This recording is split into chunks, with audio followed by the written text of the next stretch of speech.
Ship according to Humphrey. We're looking at chapter 12, Party Hardy. That week, there was plenty of chatter about Richie's upcoming birthday. All that excitement gave me a wiggle in my whiskers and a pounding in my heart. What was this big surprise Richie talked about all the time? On Friday, Mrs. Brisbane announced that Richie would be taking me home for the weekend. Yay! Humphrey's coming to the party, too, AJ yelled.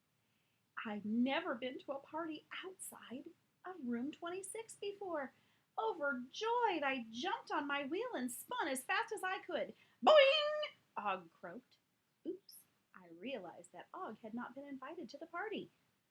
What about Og? Asked Richie. Can he come too?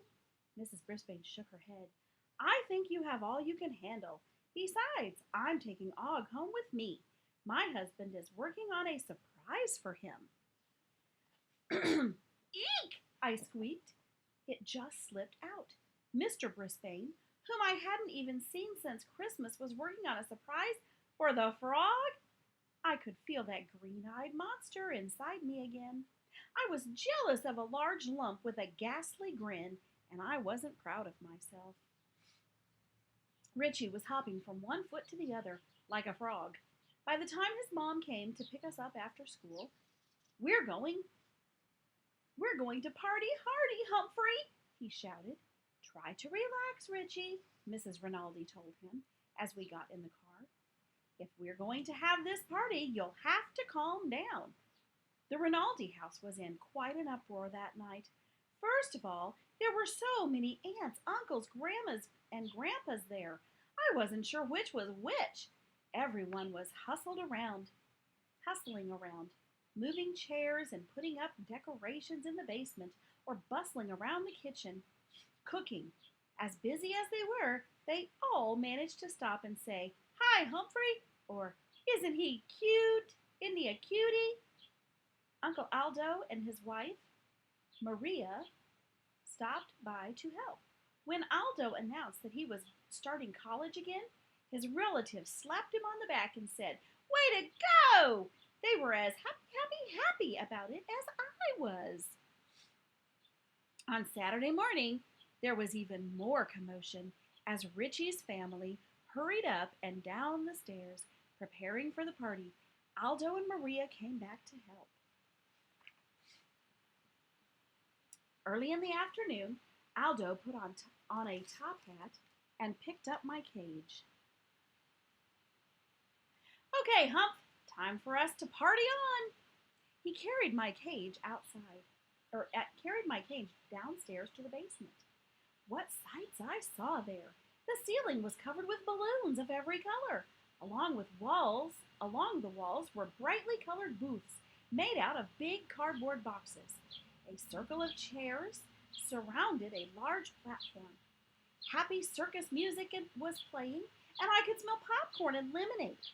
Aldo set my cage on a big table and said, Welcome to Richie Rinaldi's Crazy Carnival. Step right up, one and all. Soon my friends from room 26 made their way down the stairs. Gail and Heidi, not together of course, Kirk, Garth, Mandy, Saya, AJ, and Art, Seth, and Tabitha. As soon as Saya saw Tabitha arrive, she hurried over to greet her. Oh, I'm so glad you came, she said. Then down the stairs came Marty. Marty? I blinked hard and looked again. Sure enough, Marty Bean. The guy who's really mean was right there in Richie's basement. My mom made me invite him, I heard Richie tell Garth.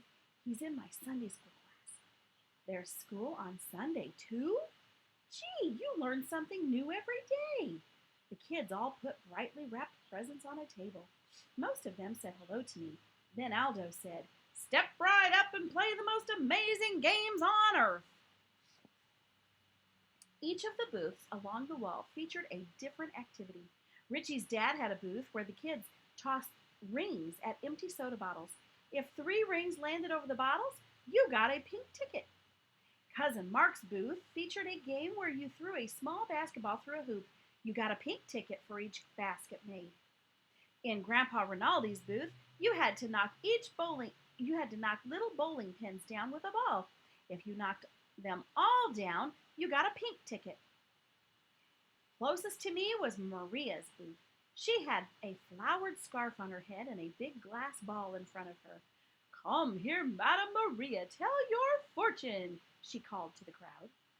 Madame Maria told Mandy that in the future she would eat much popcorn. I think she already had. Then Maria told Kirk that in the future he would have a lot of fun. Kirk always does. There was so much noise in Richie's basement, I was tempted to go into my sleeping house for some peace and quiet, but I didn't want to miss any of the fun. Then, I noticed someone not having any fun. Heidi Hopper was on her way to the basketball booth when Big Mean Bean stood in front of her, blocking her way. She moved to the right to go around him. Marty moved to the right and blocked her. What's your hurry? He asked in a nasty voice. Heidi moved to the left to go around him. Marty moved to the left and blocked her. Say the magic word, said Marty.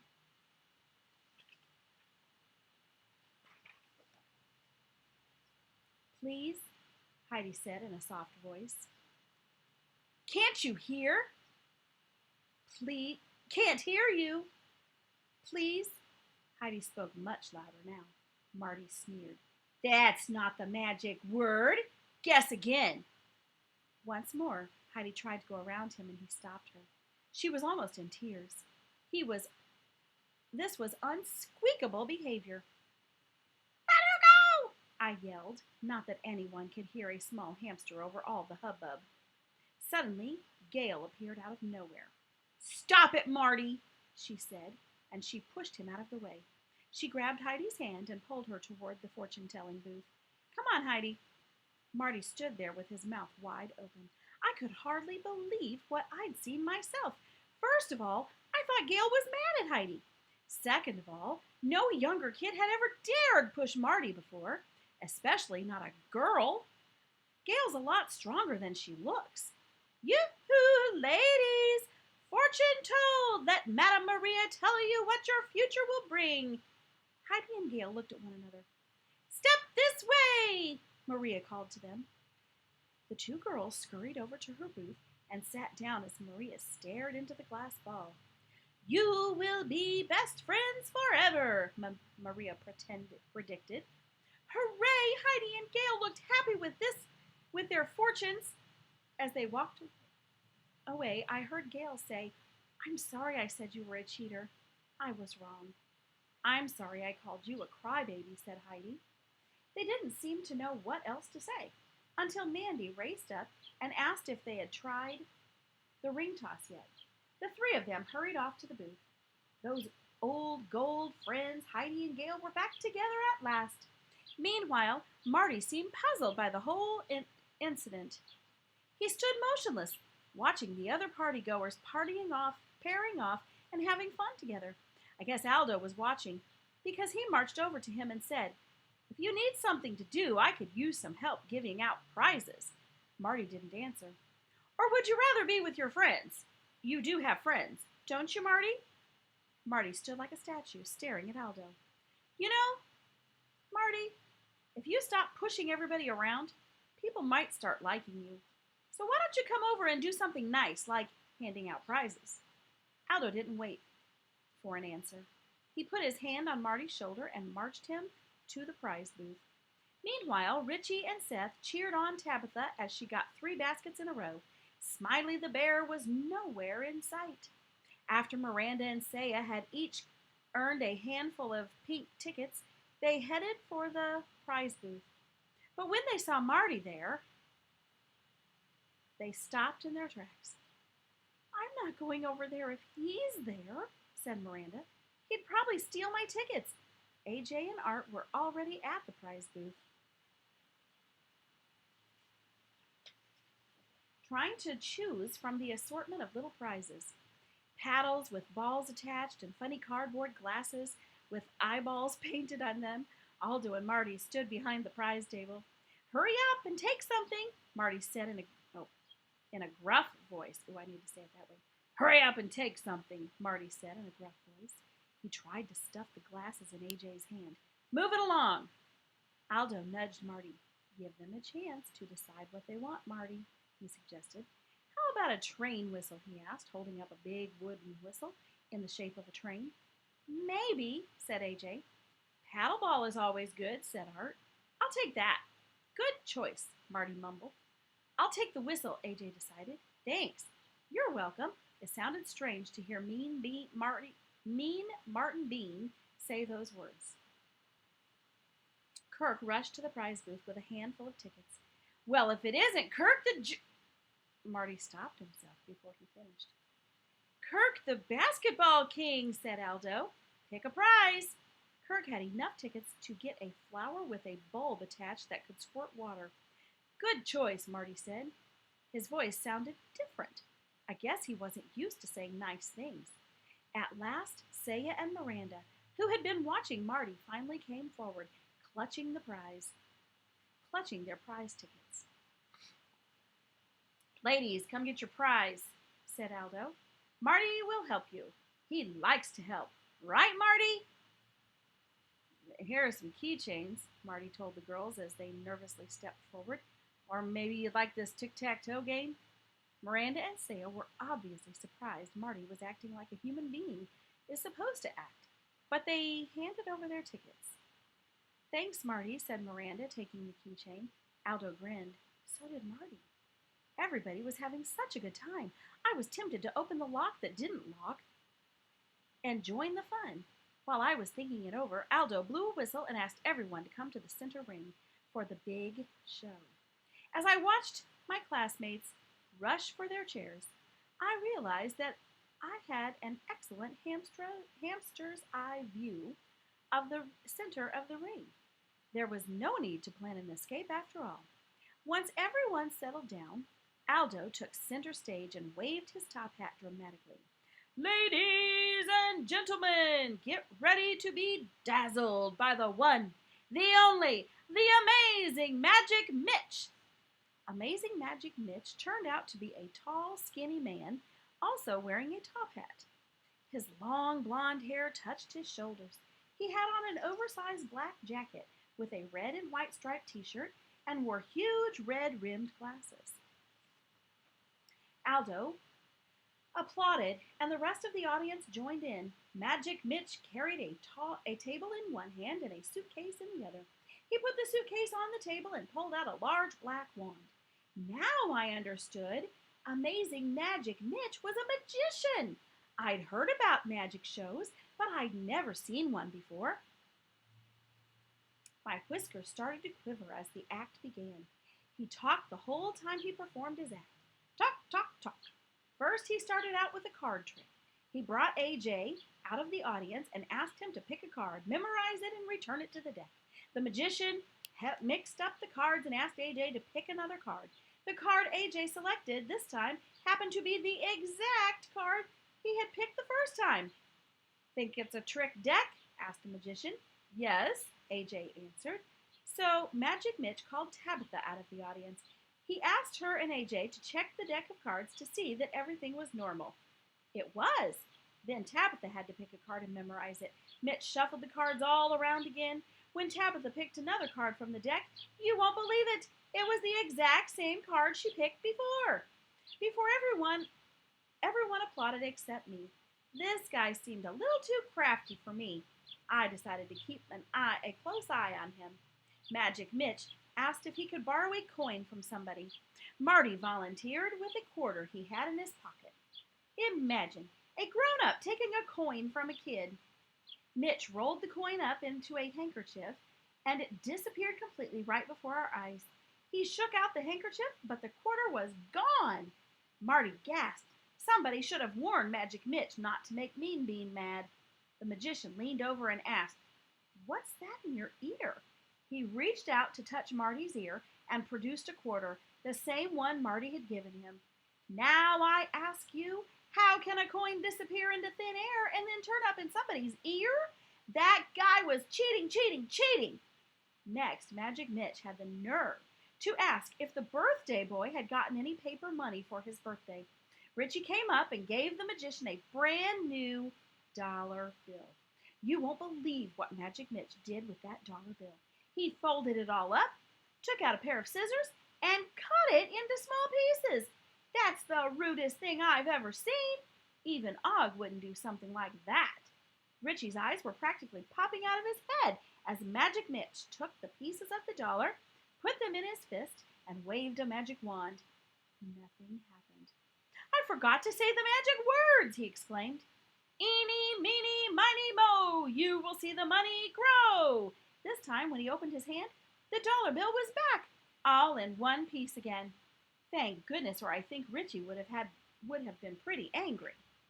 Magic Mitch asked Saya and Mandy to help him with the trick, where he cut up a rope, did some hocus pocus, and returned it into one piece. And Art helped him make a glass of water disappear under a handkerchief. I mean, a whole glass of water. I would not invite this man to my house for dinner, I can tell you.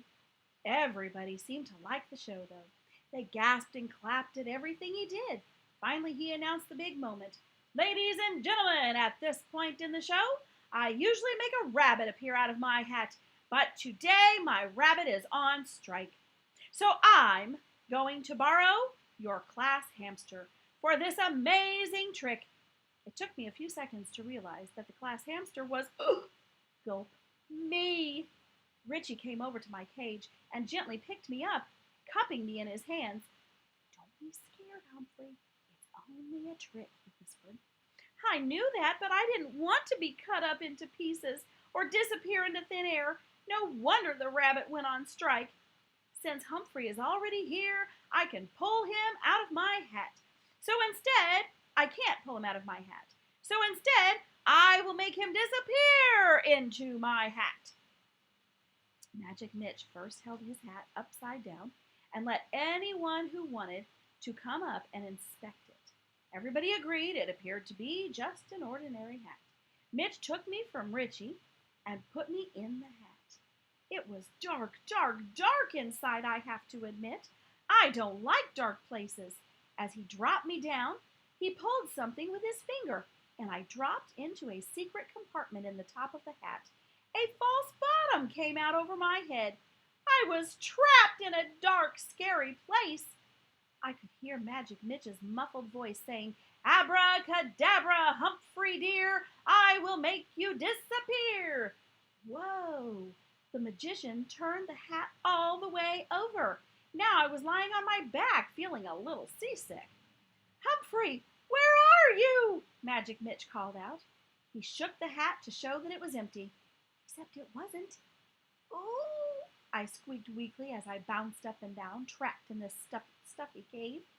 I guess nobody heard me, not even Magic Mitch. I could hear the sounds of kids gasping and shuffling around in their seats. Where's Humphrey? I heard AJ ask. Beats me, said Magic Mitch. He turned the hat around and put it on his head. I want to see another trick. Want to see another trick? Bring back Humphrey, Richie said in a voice as loud as AJ's. Humphrey who? Asked the magician. He started to do another trick. I couldn't see what he was doing, since I was completely in the dark. Well, if Magic Mitch wasn't going to do anything about getting me out of that hat, I was going to do something myself. When I squinted my eyes, I could see a pinpoint of light above me. If I could see light, there must be an opening there. I crouched in the little space and reached up with my paw. I pushed, and I scratched, and I pushed some more. I may be small, but I'm strong for a hamster. I could hear Magic Mitch repeating, Now you see it, now you don't. Which shell has the pea under it? Bring back Humphrey! More voices shouted, but Mitch ignored them. Now I could see a lot more light. The top of the hat was opening from all my pushing. There was a space barely big enough for me to squeeze through. I pushed myself up, and with all my might, I popped right out of the top of that hat. I could see my friends from room 26, Richie's relatives, and also Marty Bean all staring up at me. Magic Mitch kept going even though nobody paid attention to him. There was giggling and pointing, nudging and nodding. The giggling turned to chuckling, chortling, laughing and howling. Now you see it, now you don't. Mitch sounded confused. Folks, are you paying attention? I could hear my name being whispered around. I stood up very tall as everyone stared at me. Greeting, one and all, I squeaked as loudly as I could. This produced shrieks of laughter. I took a bow. The audience members began to shout my name. They stamped their feet and clapped their hands as they chanted, Humphrey, Humphrey, Humphrey. Okay, the magician sounded quite annoyed. I'll bring him back. He took off his hat, and there I was, eyeball to eyeball with Magic Mitch. He looked very pale. What are you doing? You've ruined my whole show. It's my show now, I squeaked to him. Next time I'll bring the rabbit, he said glumly. Nobody else heard him because all my friends continued to clap, stomp, and cheer. Aldo quickly entered the ring and said, Let's have a big round of applause for the amazing Magic Mitch. Mitch waved his magic hat, which now had a hole in the top, and hurried away from Richie's basement as fast as he could. The crowd kept applauding and cheering. I knew they were cheering for me. A friend is a present you give yourself. Robert Louis Stevenson, Scottish novelist and poet.